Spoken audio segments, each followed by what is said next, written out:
What's going on, Fort Worth fam? It's the kid, Big Boss Fable, Fort Worth Fabian. I'm back here with a reaction video, man. And we're doing Freddie Mercury's Rare 1982 ET interview. It's an exclusive, man. It's dropped on the Entertainment Tonight channel. RIP Freddie. Happy belated birthday, Freddie Mercury, man. I know it was his birthday yesterday. And he was trending news. Freddie's name was trending. He was trending all over Google, right? Because it was like his 74th or something like that. And a lot of the Queen fans had hit me up to do Queen content. And, if you're, disappointed that I didn't upload yesterday, my apologies. You know what I mean? I was aware of Freddie, his birthday. And I had planned to upload later last night, but I never got around to uploading the content. But that doesn't, mean, or that doesn't go against how I feel about the GOAT, you know what I mean, Freddie Mercury. Like, y'all see my journey on this channel. Like, I got much love and respect for all Queen members. And we always wonder, what Freddie's career would have been past, his untimely demise. And we definitely wish, he was here still with the group, you know what I mean? And then we wouldn't have Adam Lambert touring with them.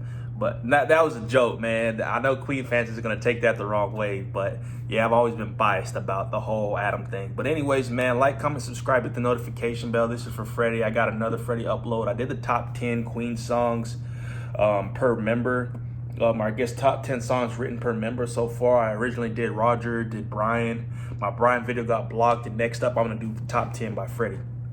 All of those are fan-made. So don't get your feelings hurt when you're just like, songs that you figure or should be in the top of these individuals aren't there. But anyways, man, let's get into this Rare interview, man. RIP Freddie, happy birthday, man. I'm a big ham, really. I just get on that stage and do it.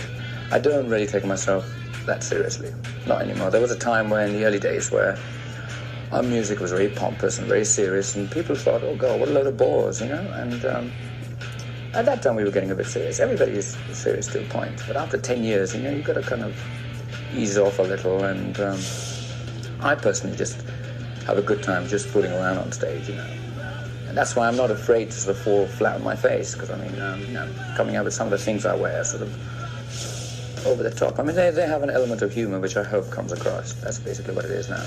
And if I'm seen to be having fun on stage, I think it kind of comes across, which is good. You can get very blasé with the public, Sometimes, you've sort of built up your public and they only want you for a certain thing. And that's the wrong way to go about it as far as I'm concerned. They should be aware of what you want to do. You can fall into a trap where you build up a sound or whatever, and then in the end, that's all they want. Bro, I was literally speaking about this about a different artist I reacted to on my other channel. But anyways, man, that's well said. Like, don't put yourself in a box, especially when you're an artist coming out. And I'm 50-50 on both. Like, all right, let's talk Queen's perspective. They came out very versatile, so they automatically didn't put themselves in a box. You know what I mean? Like, I guess over time the sound changed, so they weren't initially versatile, but still they maintained that, being able to experiment with different sounds and styles. But 9 times out of 10, let's say 8 times out of 10, majority of the time, bro, when an artist comes in, and let's say you're an artist that doesn't have a deep catalog, but in today's day and age, you got a hit record, you got a hit single, you came out with the single, it goes crazy, it's global, you're an international star. Do you think it would be very wise of you to completely switch your sound at that point? Not saying that you could never switch your sound, but immediately when the masses gain traction or are accepting towards you. I feel like a lot of times artists need to cultivate a specific sound that you're known for. It doesn't have to be all the time, because a lot of artists are bigger than the sound. Let's take Drake, for example. Like, Drake, he didn't have a sound. Like, his brand and the entity of Drake is just so mainstream and superstar powered that he essentially can do what he wants. You know what I mean? But, like, it's like a Michael Jackson lane where you're so far gone that you're so untouchable. Nothing affects you. But when you're building up credibility, develop a sound where you master a sound where people are like, he's got it on lock. You're known for that, and nobody else can touch that. But outside of that, as you grow, that's when you experiment as an artist. Artists are creative. They're always going to experiment and grow. Well, artist stays the same. You know what I mean? It's all about development. But it's funny that he had mentioned the fact that he was really, see, they were serious at the start, but then they started goofing off and being more fun and free. Which I completely understand, and I see his equation of that. But you know, at the same time, I never would picture him kind of saying that, because I felt like his presence is so natural on stage that, yeah, we can see where his humor comes across, whether it's through production or costume. You know what I mean? Like, but I've always felt like these guys were really serious. They weren't about no games. They're all business. And you're then manipulated by a public. That's the last thing I want to do. It's a knife edge that I like to tread on, which is good. The danger element is exactly what we need. And right now, you know, in a way, telling them that this is what we're doing right now, even though we do all the other stuff that they like, is great for me, because it makes you work harder, and you just feel, makes you keep on your toes. Otherwise, it would be just too easy. I couldn't get any more theatrical. I just think that's the way I want to perform, you know? It's grasping a song and delivering it the way I feel, you know? I don't like sitting on a stool and doing a whole performance. At the same time, I don't want to sort of run around all the time. I like to pace myself depending on what the song content is. I mean, there are ballads, there are bawdy songs, there are certain songs that demand a lot of energy. And I want, you know, apart from just the singing energy, a lot of visuals, and I think... Dude definitely knew how to control energy in a room. Dude definitely knew how to control the crowd. Dude definitely knew how to keep up momentum. You know what I mean? That's not easy to do. Let's say your set is an hour long. You're a big band. An hour. An hour's pushing it unless you have a very deep catalog. But some of the biggest acts will be on stage for an hour, bro. If not, some of them will be on stage more than that. But anyways, let's say maybe you're on tour and you got a couple acts opening for you. Their slots are going to be a bit smaller. So let's just talk about the division of your catalog within that slot. Let's say you have a 30-minute, a 20-minute, whatever, a 30-minute slot, bro. Even a 30-minute slot, and let's say a song 3 to 5 minutes. Let's go on the 3 sides. So let's say you had 9 or 10 songs to play.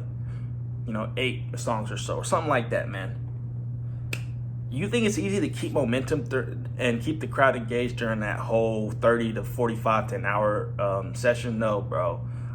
Especially with the fluctuation of the sounds, unless you really space out the track list or the set list to build momentum, to go from like your slow jams to more your turned up or whatever you got, you know?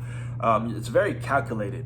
Crowd control is very calculated, bro. You know, I need to do that.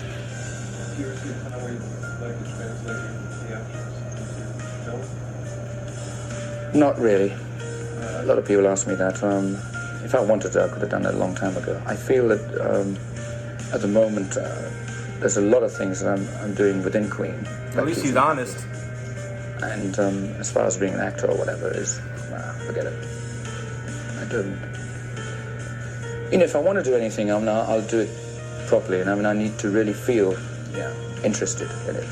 And a lot of people do it because they think, oh, right, they've done 2 or 3 years in rock and roll to become successful. Let's be movie stars. That's not my bag. Right. At the moment, I'm quite happy doing what I want to do. It's very creative at the moment. I mean, what we're doing within Queen is my creative output is within that is enough for me. I like that, bro. He kept it brutally honest. Because you see a lot of musicians it's just the ease of your popularity that can fill seats in a theater. You know what I mean? Cardi B was like the biggest female rapper to hit since Nicki Minaj 2-3 years ago. And she got all types of movies now. Movies with J-Lo. J-Lo did that too. J-Lo was a musician. She was a star. Now she's all over the big screen, man. I just respect his approach and perspective that he's getting enough creativity out of the music and what he's doing within the band, man. Not to say to knock anybody, but I'm not to knock anybody that went that route, but this is just, he's true to the craft. You can just tell, dude is just in it for the music. Like, he ain't gonna try to, you know what I mean, fake the funk or nothing like that. Freddie was just dope. RP Freddie, happy birthday, Freddie. Like, comment, subscribe, hit the notification bell. Follow me on Instagram and Twitter at Fort Worth Fabian. We're on the road to 10K, so please subscribe and recommend more content. Peace.